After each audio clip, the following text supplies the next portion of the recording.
Hello, welcome to today's daily message. Continuing my brief reflections on Second Isaiah.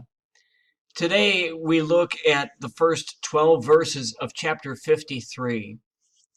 These verses are known as the fourth servant song, and this is a reference to the suffering servant. This is known as the suffering servant. And so as you read through these verses, you will see that what Isaiah is talking about here has to do with the servant as one who embodies the idea of vicarious suffering. That the servant in these verses is one who is innocent and yet suffers. It says, he was despised and rejected by men, a man of sorrows and acquainted with grief.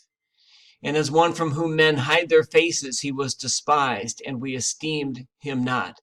Surely he has borne our griefs and carried our sorrows, yet we esteemed him stricken, smitten by God, and afflicted.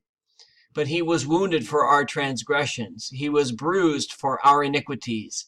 Upon him was the chastisement that made us whole, and with his stripes we are healed.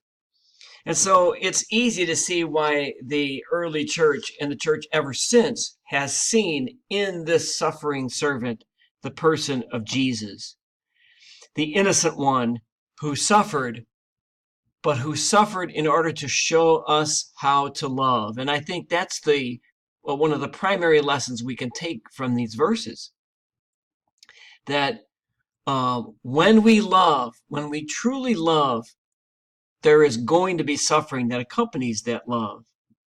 We, as parents, know that we have to sacrifice for our children, and that as they grow older, we have to let them go. We have to let them go even to make their own mistakes. There are some who have had a spouse who was ill or who passed away. There are grandparents who see their own kids struggle financially or struggle with their marriage, who see their grandkids struggling, and they help out. They suffer, but they suffer because they love. And so we can see in these verses from Isaiah the example of the suffering servant, and we can see also the example of Jesus, who taught us how to suffer because we suffer for the sake of those we love.